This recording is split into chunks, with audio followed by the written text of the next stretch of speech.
Alors, mon expérience comme accompagnateur, je dirais plus aidant naturel, le proche aidant, dans le réseau, je dirais qu'il faut vraiment faire la distinction entre pendant la crise et après la crise. Puis dans mon cas, la crise a duré 5 ans. Donc, pendant la crise, mon expérience a été plutôt catastrophique.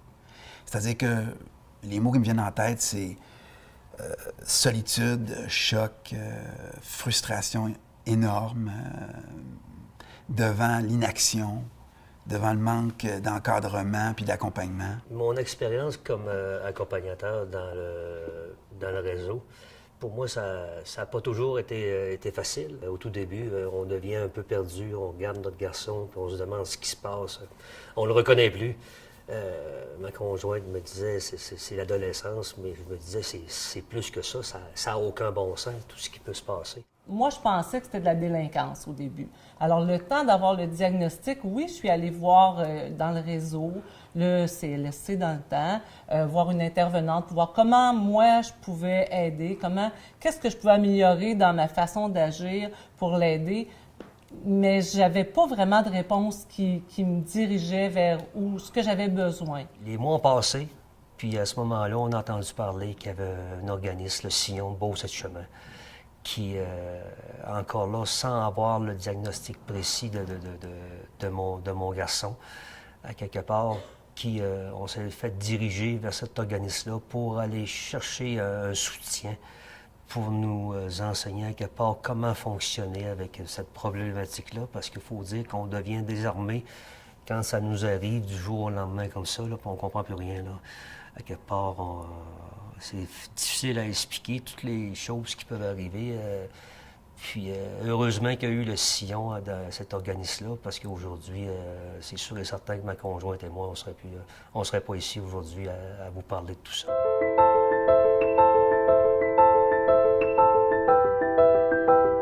Quand il s'est stabilisé, là, tout d'un coup, a pu se mettre en place le système qui, tout d'un coup, là, peut rentrer puis nous aider. Et évidemment, ça allège énormément le fardeau des proches. Un coup que le diagnostic a été posé, je trouve que j'ai eu un meilleur support, dans le sens où ma demande était peut-être plus claire, plus précise. Donc, la réponse à ma demande pouvait aussi être plus claire. Une association qui m'a beaucoup aidée, la PAM, Association Parents Amis du malade émotionnel, qui pour moi a été un grand secours. Parce que pour aider l'autre, il faut être bien nous-mêmes.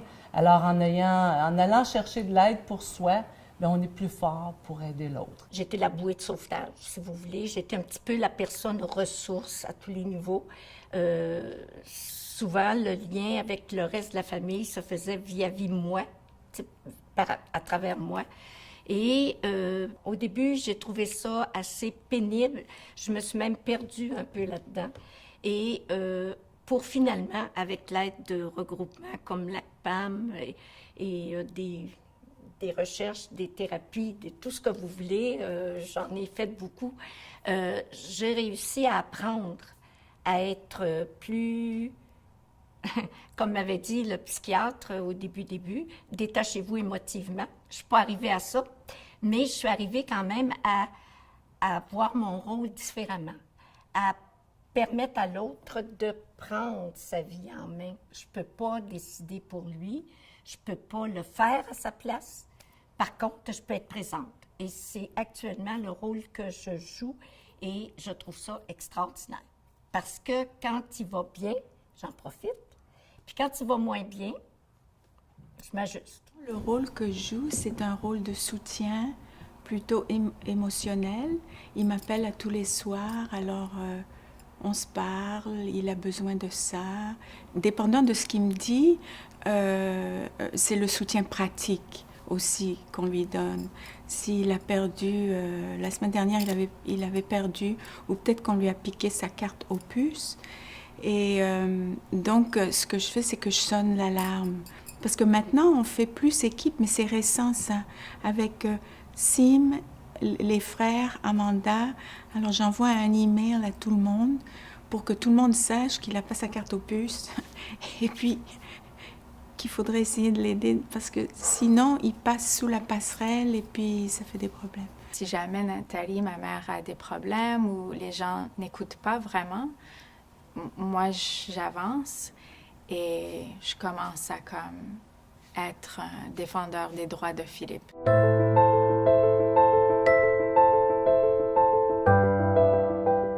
Il n'a jamais demandé d'aide pendant 25 ans. Puis là, c'est la première fois qu'il le fait. Puis c'est comme, bon, let's go, c'est le temps. Là. C'est le temps qu'il se passe de quoi. Puis je sentais que ça valait la peine d'y mettre l'énergie. J'ai eu un contact au téléphone. Il n'y a jamais eu de rencontre en personne. On nous a dit qu'on allait avoir du soutien. J'ai jamais eu de soutien. On a tout organisé par nous-mêmes. Finalement, vente d'une maison, déménagement, ça a duré 3 mois. Puis par la suite, une fois déménagé, il devait y avoir un accompagnement pour faciliter l'intégration. Puis la personne est allée le rencontrer. Elle ne nous a pas contactés. Puis ils ont interprété sa méfiance comme un refus de traitement.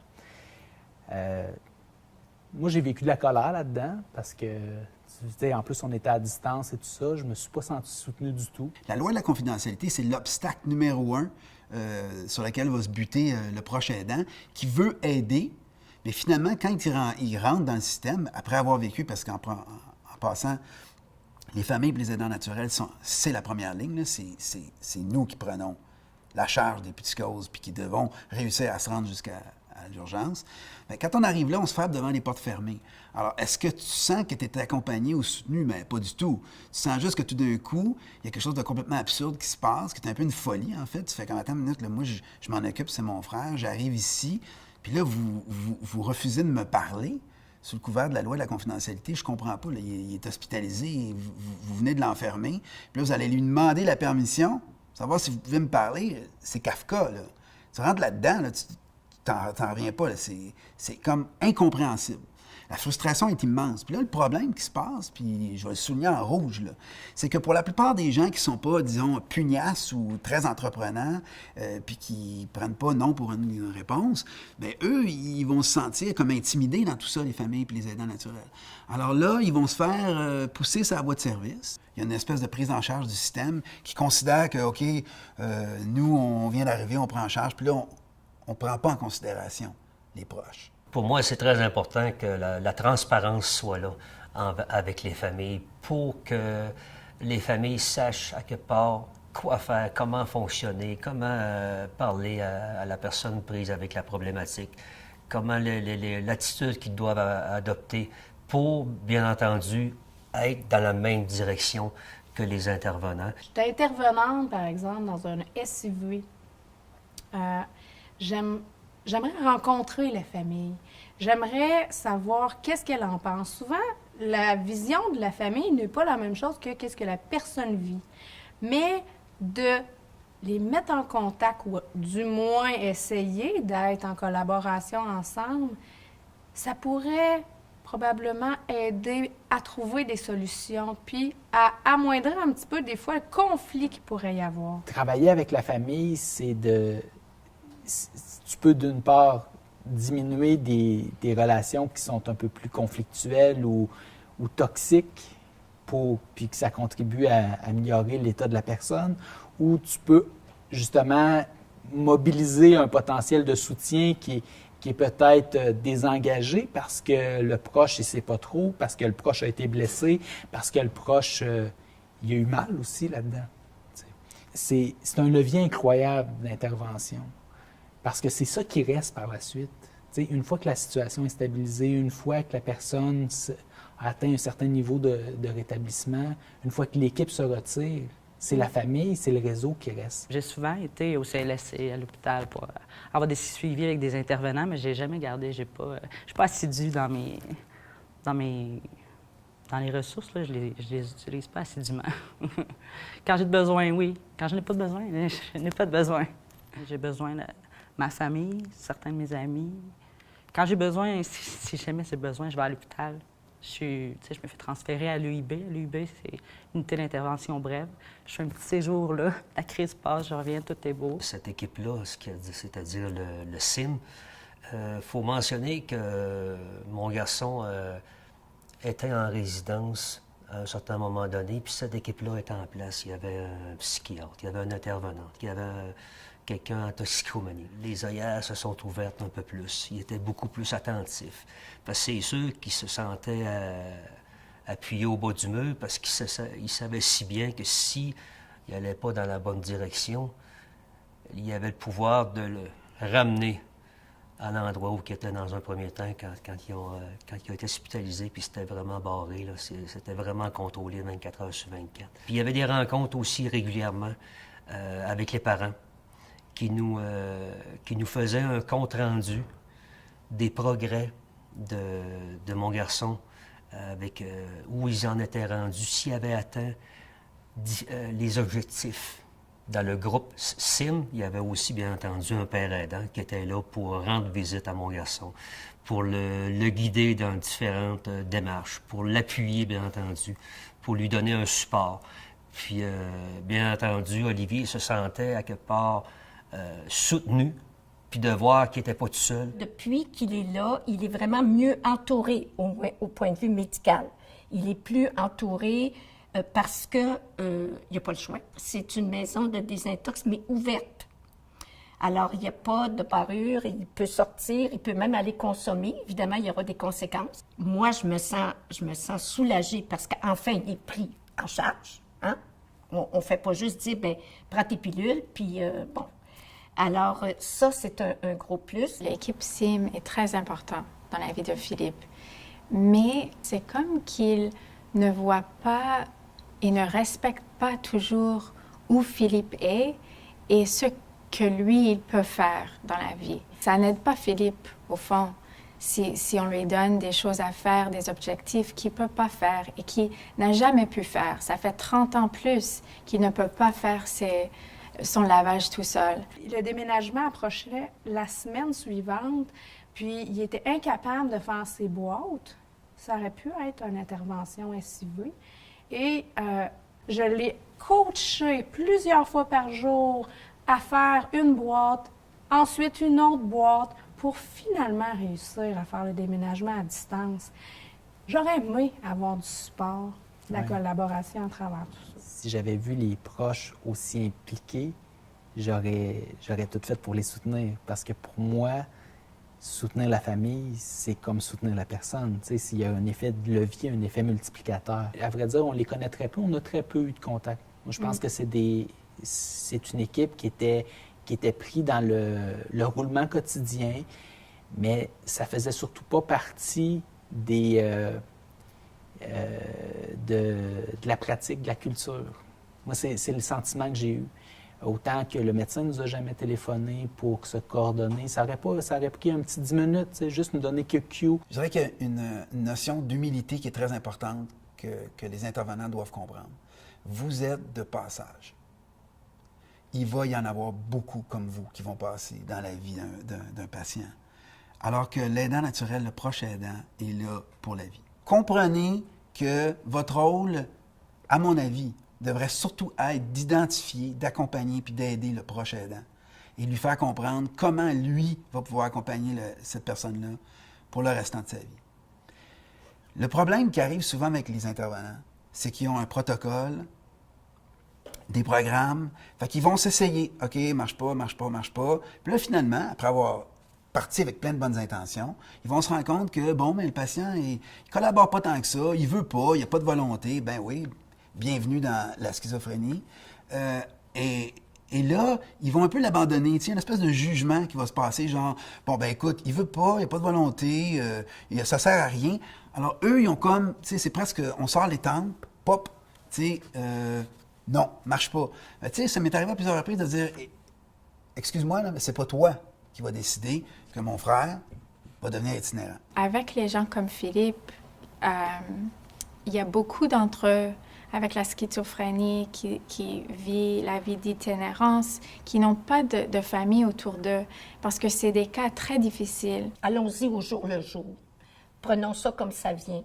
Puis s'il y a des journées meilleures, tant mieux. Puis s'il y a des journées moins bonnes, je serais peut-être obligée, d'ailleurs je lui ai dit, tu sais très bien que si tu recommences à consommer, je refermerai ma porte. J'ai dit ça, je veux que tu en sois bien conscient. C'est pas parce que je t'aimerai moins, ce sera juste parce que ce sera ta décision, ce sera à toi à vivre avec les conséquences. Moi, j'embarque pas là-dedans. Je peux être là pour toi quand tu es malade, mais pas quand tu détériores ta vie parce que tu l'as décidé. C'est de rester présente, de vaincre aussi, des fois d'affronter un peu les gens qui disent « Bon, ben pourquoi tu t'es encore là? Tu sais bien qu'il veut pas, tu sais bien que c'est pas vrai. Mais est-ce qu'il ira beaucoup mieux? Est-ce qu'il fera vraiment une réinsertion? C'est pas grave. Moi, je me dis, tant qu'il est bien là-dedans, tant que lui, ça répond à son besoin. N'écoutez pas les gens qui vont vous dire d'abandonner ou de ne penser à vous ou de vous détacher. Moi, je vous dirais, écoutez pas. Allez surtout écouter vous-même. Puis là, il faut faire attention parce que l'obstacle, le plus grand danger, c'est la culpabilité. Vous allez en avoir, c'est destructeur. Mais écoutez votre voix à vous. Écoutez pas quelqu'un qui va vous dire « arrête, détache-toi ». Écoute-toi, quand tu vas être prêt à dire « ok, je suis plus capable », là, tu te détacheras. Mais c'est important. Allez au bout de ce que vous êtes capable de faire. Vous allez être surpris de voir que vous êtes capable d'en faire plus que vous pensez. N'ayez pas peur de les consulter.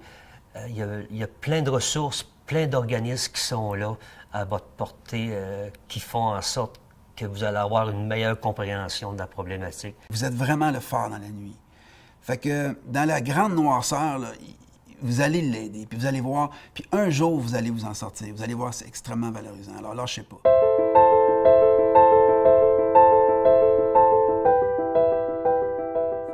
Alors, des fois, on rentre dans l'église où il joue son flûte. C'est lui qui a organisé ça. Il a demandé pour qu'il puisse jouer la flûte, sa flûte, pendant quelques minutes avant la messe le dimanche. Oui. On parle, c'est pas fait encore, de programme IPS, qui est un programme individuel de planification au retour à l'emploi ou aux études, ou enfin, puis on les aide, on les assiste personnellement, selon leur rythme à eux autres. On précipite pas, puis on va avec les acquis, on va avec les possibilités, les talents, les expertises et tout ça. Alors, je trouve ça extraordinaire, puis j'espère qu'il va y aller. Le défi à chaque jour, c'est de se lever. Mais dans se lever, ça prend une raison pour se lever le matin. Et là, elle avait trouvé cet emploi-là c'était animatrice dans un camp de séjour pour personnes handicapées.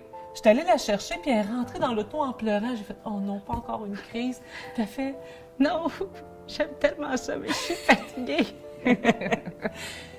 Et c'est le décliquant. Oui, c'est là que j'ai décidé ce que je voulais faire. Là. De travailler avec les gens sans les juger, les prendre ce qu'ils sont comme j'aurais aimé, tellement aimé. Puis j'aime qu'on me prenne comme je suis, malgré mes défauts. Cette passion-là de l'expérience qu'elle a eue plus jeune l'a amenée à retourner à l'école, l'a amenée à être préposée.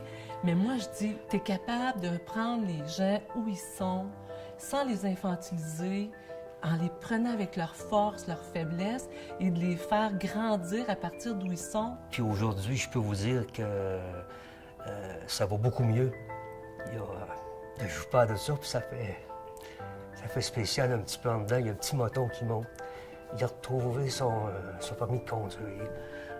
Il est rendu un appartement avec un coloc. Puis il y a un nouveau véhicule, puis il est aux études. Ça fait que... En gros, c'est à peu près ça. Moi et ma mère, on n'aurait jamais pensé pouvoir se rendre jusqu'ici à parler de santé mentale devant une caméra.